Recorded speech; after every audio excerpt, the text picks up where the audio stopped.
सब लोगों को मेरा नमस्कार। सरपंच सम्मेलन में आप सबका स्वागत है। इस सम्मेलन का आयोजन हमने बेसिकली आप सबके साथ बैठने के लिए, आप सब लोगों के साथ आपके गांव के मुद्दों पर चर्चा करने के लिए किया है, ताकि जितने भी मुद्दे हैं, जितने भी अड़चने आती हैं, उनका हम एक नियोजित तरीके से उन्हें कैसे सुलझाना है और आगे के समय में आपकी पंचायत, आपके गांव का विकास कैसे करना है, उसका नियोजन कर सके।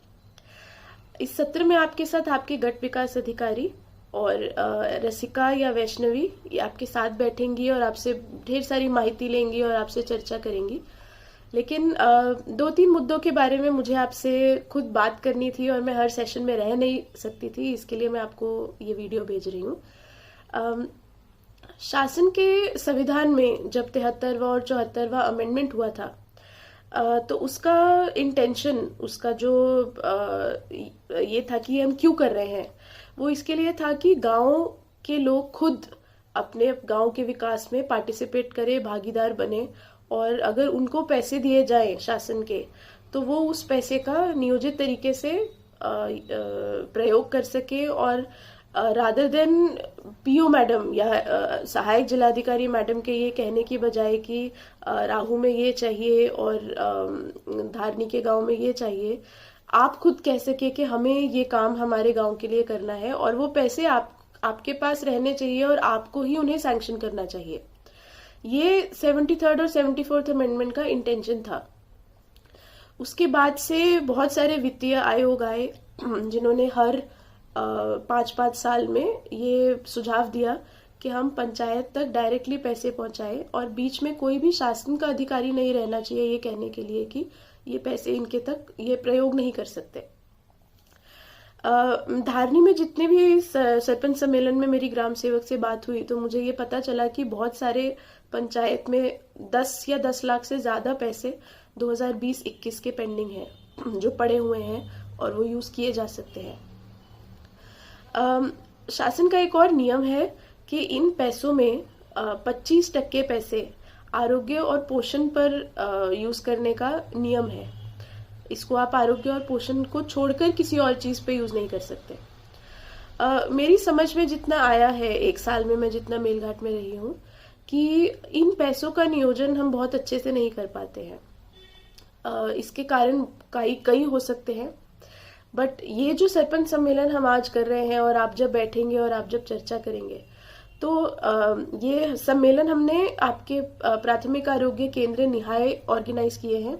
तो आज जब आप बैठे होंगे तो आपको समझ में आएगा कि आपके आसपास की पंचायत आपके साथ बैठी होंगी और मोस्टली आप लोग किसी एक प्राथमिक आरोग्य केंद्र के पंचायत रहेंगे। मेरी आपसे विनंती है कि आप चर्चा करते हुए ये पूछे कि हमारे उपकेंद्र, हमारी आंगनवाड़ी, हमारे प्राथमिक आरोग्य केंद्र, इनमें कुछ ऐसी चीजें हैं क्या जो हम वित्तीय आयोग के पैसों से नियोजन करके कर सकते हैं, क्योंकि आपको पैसे इन्हीं चीजों के लिए दिए गए थे।